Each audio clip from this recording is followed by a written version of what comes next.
Kailash Chandra, transcription number 4, at the speed of 80 words per minute. 5 seconds to start the dictation.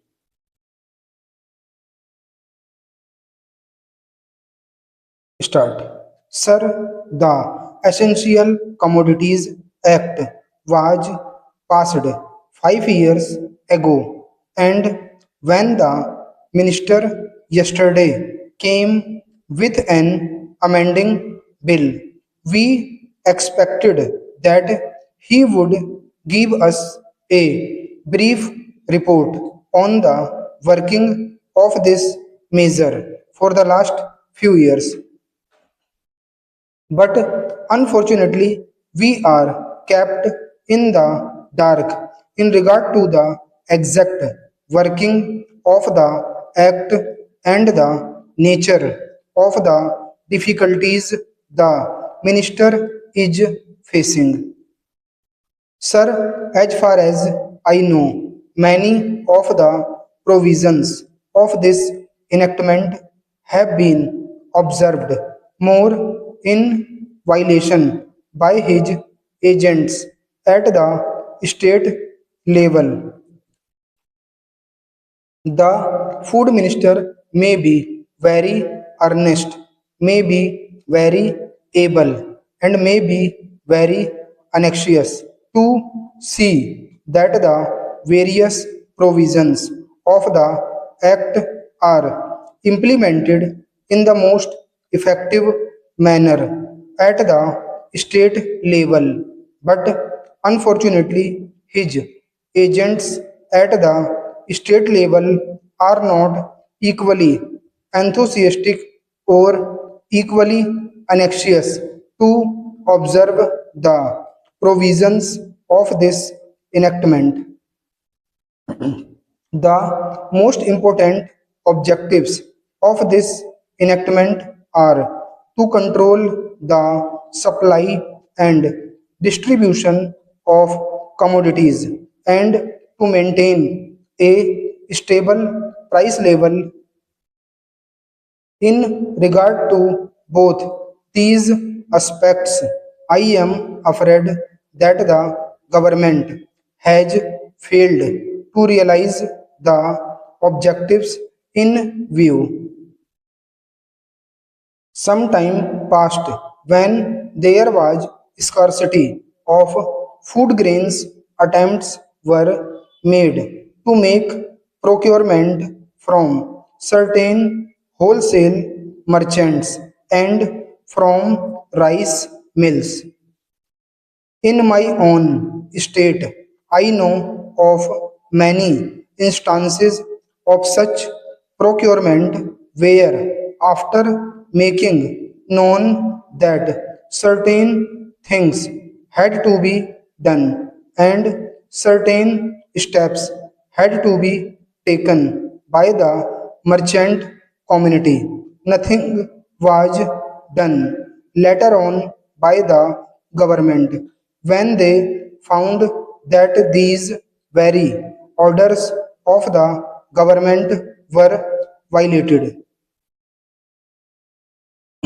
As a result of the violations, there was a consequent rise in the prices of food grains.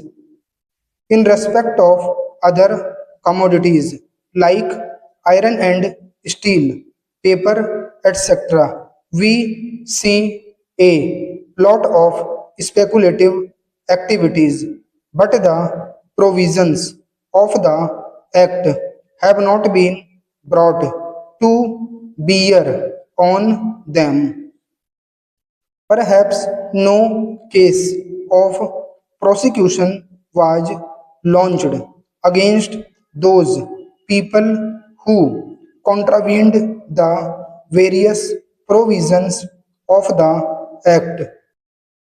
We are interested to know in how many cases the government have taken steps to prosecute individuals who have violated the various sections of the Act.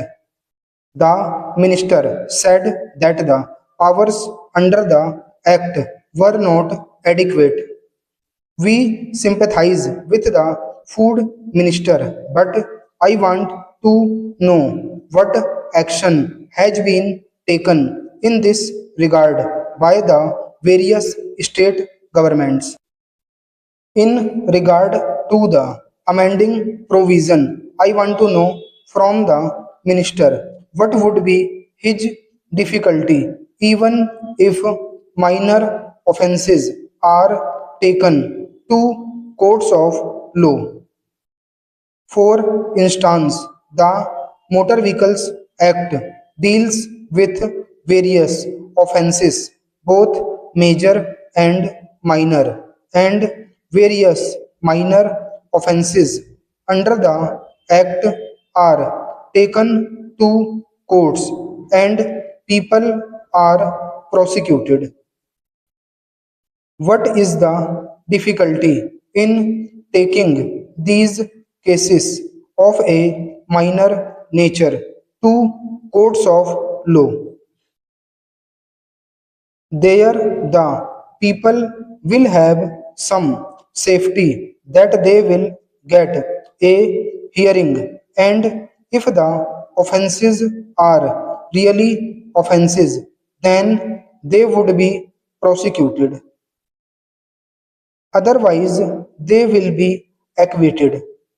Here, the minister says that there should be a security deposit.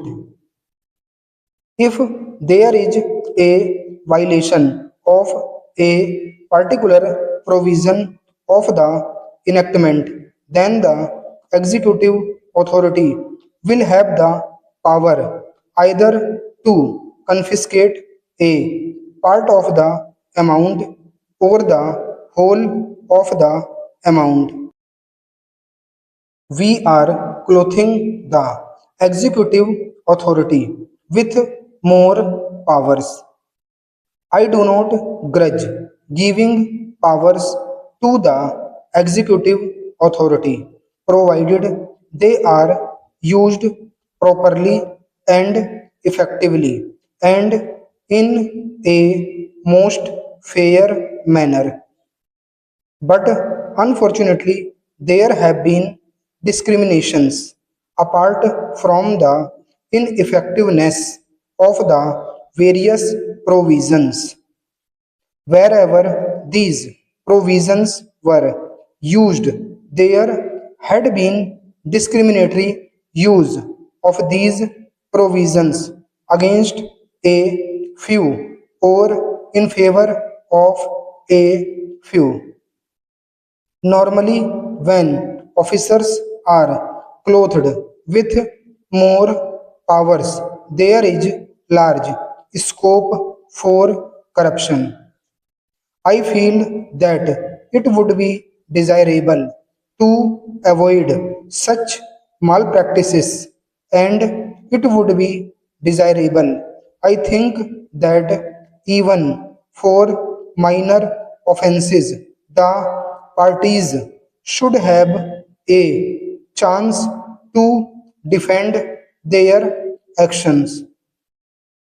I do not think that this problem of dealing with minor offences will become complex or complicated in any way if we take them to courts of law. I want a reply from the minister in what way he is suffering from a handicap in dealing with minor offences or offences of a technical nature. The honorable member made the point that even if this thing was acceptable to the House, he did not know what amount would be demanded as security.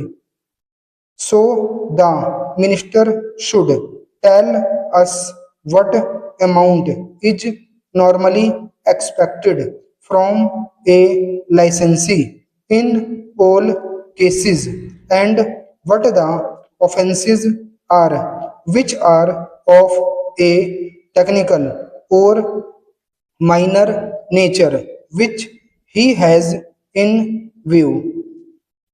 We are not told which are major offenses and which are minor offenses. Clarifications on these points are necessary. I wish that the Act, which came into effect long ago, was implemented properly.